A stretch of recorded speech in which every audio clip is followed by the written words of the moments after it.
Assalamualaikum. Well, in this video, we'll be taking a look at the organism Entamoeba histolytica. We know that this is a strain of amoeba that causes amoebic dysentery and liver abscess. Okay, so जब भी हम इस organism की life cycle देखेंगे तो will see that जिन जिन regions में इसके ट्रोफोजॉइड्स। अच्छा, एक और बात, this organism exist in two forms, one is the cyst form and other is trophozoid form. Here the cyst form is the form that can exist outside the body, while the trophozoid form is only created once it is inside its host, that is humans, right? So हम host इसका definitive host है and only we are infected by it. It has no secondary or no intermediate host, right? So इसकी cyst की shape, उसकी nuclei और उसकी characteristics याद रखना बहुत इंपॉर्टेंट है. इन द सेम वे इसके ट्रोफोजॉइड के बारे में पता होना बहुत इंपॉर्टेंट है because these things are often asked in exams. So now we know that we are having two forms of amoeba. One is a cyst form and the other is a trophozoid form, right? अब हम कैसे infected होते हैं? So this is mostly transmitted in humans via the fecal route. When humans get in contact with the feces of humans which are infected with these cysts, we get via the contaminated food or water we get infected, and then these cysts reach the duodenum जहाँ पर इन cyst की होती है excistation, right? तो the process of you can say formation of trophozoid from a cyst is called as excistation, right? And each cyst is having 4 nuclei in it. तो each nucleus का जब division होती है तो we get 8 trophozoids each with a single nucleus, right? तो एक cyst के नतीजे में हमें 8 लेंगे ट्रोफोजॉइड्स और हर एक ट्रोफोजॉइड के अंदर सिंगल न्यूक्लियस होगा, ठीक है, क्योंकि हर एक न्यूक्लियस की रेप्लिकेशन होगी थी. ओके, सो जो इसका मेन एरिया ऑफ डैमेज है वो हमारा कोलोन है. तो हम देखते हैं कि जो एग्जिस्टेशन होती है, जो सिस्ट से ट्रोफोजॉइड बन रहे होते हैं वो बनते हैं at level of ileum, and ileum से जो इसकी देन इनका पैसेज होता है towards the colon and rectum, और वहाँ पर जाके इनकी हो रही होती है कोलोनाइजेशन, या फिर वहाँ जाके ये सारे क्लम्प्ड वगैरह होकर वहाँ पर इन्फेक्शन कॉज कर रहे होते हैं. Amoebic dysentery is very common now. The difference between dysentery and diarrhea is that dysentery is simply diarrhea with blood and mucus in it. Okay, so bloody diarrhea is a common manifestation, a common symptom of amoebic infestation or amoebic infection, right? तो इसके अलावा जब इसने disease cause करनी होती है इन the colon और in the large intestine, it has to be in its trophozoid form, and only the trophozoid form is actually causing the disease और the symptoms, right?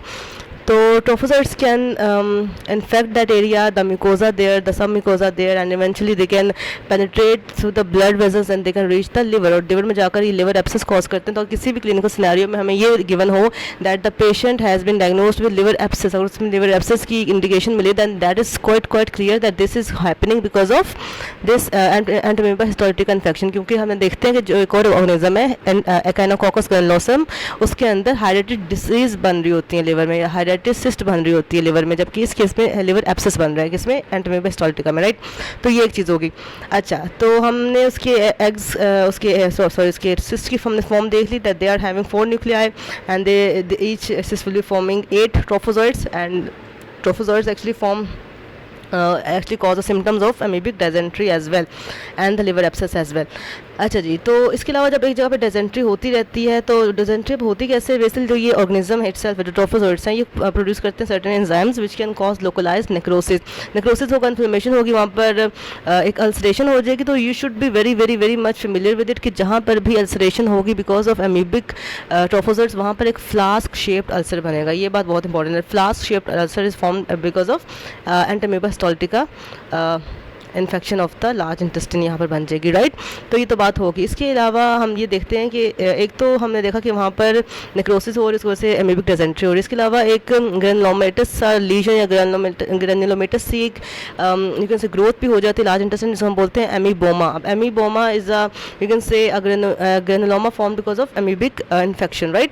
And it is not a carcinoma, it's not an adenoma, it's simply a growth lesion, a granulomatous lesion, क्योंकि किसी भी inflammatory process का आगे proceedings में हमें इस तरह की ग्रोथ मिलती हैं. देन अगर हम सिम्टम्स देखें कि जो पेशेंट हमारे पास प्रेजेंट करता है तो उसमें हमें ये नज़र आएगा कि अमीबिक डिसेंट्री की वजह से उसमें एब्डोमिनल पेन होगा, डायरिया होगा तो वेट लॉस होगा, उसको कोई फटीग रहेगी. इसके अलावा फ्लैटुलेंस और ब्लोटिंग के सिम्टम्स हमें नज़र आते हैं, एक्सेसिव गैस हो जाती है उस पेशेंट को, राइट? और क्रॉनिकली ये कंडीशन परसिस्ट करे तो वेट लॉस होगा, उसको फटीग रहेगी, and lower abdominal pain. And tenesmus की कंडीशन ये होती है that there is a painful and urgent you can say there's an urge to evacuate, but the patient is cannot evacuate completely, and he still retains the urge, and he just gets a feeling of incomplete evacuation, right? And unintentional weight loss भी हो जाएगा. तो अगर हमने इसको लेबोरेटरिकली diagnose करना हो कि is this an amoebic dysentery और is this an amoebic infection, हम उसको कैसे करेंगे? तो उसके लिए हम ये करते हैं बेसिकली, अच्छा इसका लाइफ साइकिल भी आप कर लेना, तो वो खैर इतना बहुत ज़्यादा नहीं है. बस हम ये देखते हैं कि स्मॉल इंटेस्टाइन में इसकी सिस्ट एग्जिस्टेशन करती हैं, लार्ज इंटेस्टाइन में जाकर उनमें से ट्रोफोजोइड्स निकलते हैं. ट्रोफोजोइड जब निकलते हैं तो इधर वो आगे सिस्ट बना देते हैं, फर्दर सिस्ट भी बन जाती हैं ट्रोफोजोइड्स, या फिर वो अपनी ही ग्रोथ में मल्टीप्लाई करके उस जगह को फर्दर इन्फेक्ट करते रहते हैं. एंड देन दिस अच्छा, अब ह्यूमन्स में से अगर तो वाटरी या वाटरी डायरिया है अगर, तो या फिर इस तरह की डिसेंट्री है, तो उसमें जो हमें नज़र आएंगे ऑर्गेनिज्म वो अपने ट्रोफोजोइड फॉर्म में नज़र आएंगे. लेकिन अगर ऑर्गेनिज्म ह्यूमंस में से वेल फॉर्म स्टूल्स निकल रहे हैं या फिर सॉलिड स्टूल्स निकले, तो उनमें मोस्टली हमें सिस्ट नज़र आती हैं ऑर्गेनिज्म की. ट्रोफोजोइड्स हमेशा वाटर डायरिया में या ब्लडी डायरिया में नज़र आएंगे. ठीक है, जब लूज स्टूल्स पास होंगे तो उसमें ट्रोफोजोइड्स होंगे, और अगर हार्ड स्टूल्स पास होंगे तो उसमें हमें सिस्ट नज़र आते हैं. लेकिन सिस्ट आर नॉट मतलब they are not regularly passed out by the human, by the infected organism, rather they are passed in every third stool or every second stool. So we need to take at least 3 samples of hard stools in order to you can say eradicate the possibility कि उसको infection है cyst से या नहीं, या फिर वो career है सिस्ट का या नहीं. अच्छा जी, ये बात तो हो गई. तो इन दिस वे अगर हमने लेबोरेटरी डायग्नोसिस करना हो तो ऑफन हम बहुत सारे ऑर्गेनिजम्स हैं जिनमें सिस्ट होती हैं, बहुत सारे ऑर्गेनिजम्स हैं जिनमें ट्रोफोजोइड्स प्रोड्यूस होते हैं, तो हम कैसे डिफ्रेंशिएट कर सकते हैं. और आप लोगों को ये भी पता है कि हमारे अंदर नॉर्मली भी हमारे कॉलोन में ई कोलाई बैक्टीरिया भी होते हैं, तो उनके अगर सिस्ट हों, अगर उनके कोई ऑर्गेनिज्म हो, तो इकोलाई भी है और ई हिस्टोलिटिका भी है.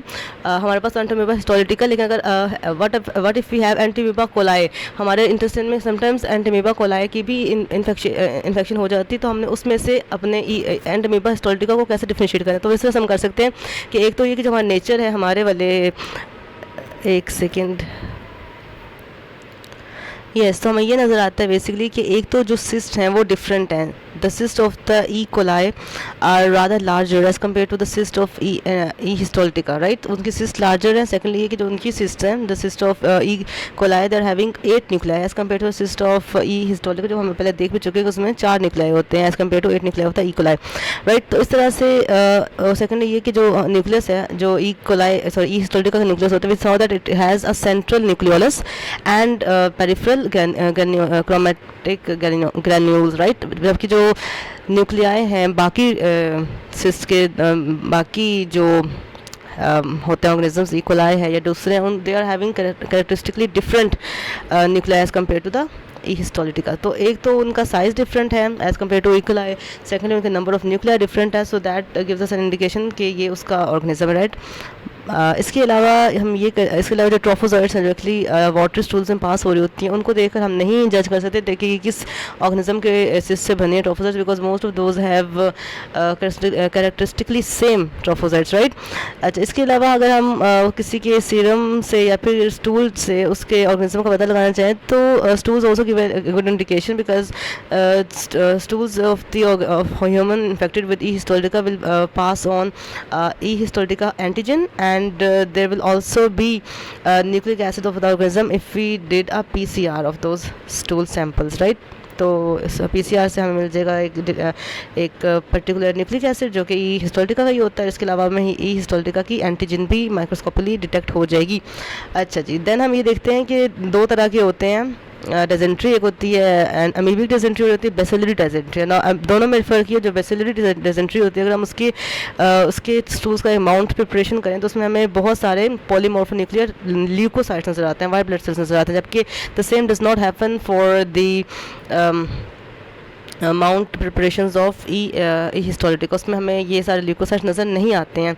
इसके लिए अगर हम ब्लड टेस्टिंग करें तो ब्लड अगर एक इन्वेसिव डिजीज़ है, अगर वो ऑर्गेनिज्म हमारे ब्लड तक पहुंच चुके हैं amoeba, right, then we will get a positive indirect haemagglutination test, right. और अगर वो इन्वेसिव डिजीज़ नहीं है और जस्ट वो विशिष्ट फॉर्म में ही है, तब हमें ये हीमोग्लूटिनेशन टेस्ट नेगेटिव मिलेगा, ठीक है। तो हमें ये पता होना चाहिए। अच्छा, अगर इसके ट्रीटमेंट की बात की जाए तो अच्छा, ये सारे हमें पता है, स्टूल्स वगैरह देख सकते हैं। अच्छा, और अगर वो डिजीज़ लिवर तक जा चुकी है, बिकॉज वी नो के अगर परफोरेशन हो रही है और अगर डैमेज हो रहा है तो इट इज़ पॉसिबल कि ट्रोफोजोइड्स लिवर तक रीच कर जाएँ। तो once they are in the liver, वहाँ पर जाके एब्सेस कॉज करा देते हैं। Sometimes liver gets in contact with the diaphragm and it can also affect the right lung. So once in the right lung, तो जितना भी उसका एब्सेस होता है, sometimes it can get diffused into the right lung as well, और वहाँ जाकर वो एक ब्राउनिश येलो सी पस बना देता है। तो ब्राउनिश येलो पस अगर हम उसको प्लूरल फ्लूइड को या पेरिकार्डियल फ्लूइड वगैरह को देखें, तो या अगर हम उस पर्सन का स्पोर्टम में देखें, तो उसमें हमें एक ब्राउनिश येलो सी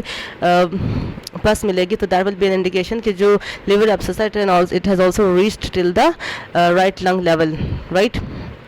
तो उससे हमें ये पता चल जाता है, क्योंकि एस्पिरेशन हो जाती है लिवर एब्सेस की इनटू द लंग्स, राइट। तो अगर हमने इसको अब क्योर करना हो या इसको हमने ट्रीट करना हो तो हम कैसे करेंगे? तो जो तो डिसेंट्री है, या जो तो इसकी ना सिर्फ ल्यूमिनल लेवल पर इसकी डिजीज़ को क्योर करेंगे, बल्कि सिस्टमिक लेवल पर भी इसकी डिजीज़ को क्योर करेंगे। तो दोनों के लिए कॉमन सी एक एंटीमीबिक ड्रग होती है, इसको हम बोलते हैं मेट्रोनिडाजोल देंगे या टिनिडाजोल देंगे, राइट। और अगर जस्ट वो सिस्ट ही हैं और अभी तक ल्यूमन तक ही रिस्ट्रिक्टेड, तो उसके लिए हम जस्ट ल्यूमिनल एमीबिसाइड देंगे, जो कि होता है आइडोक्विनोल या पैरामोमाइसिन, राइट। तो in this way this disease will get treated, and these were some of the important points जो हमें पता होने चाहिए regarding our amoebic dysentery and amoebic liver abscess. So this was all about it. I really hope it was helpful for you.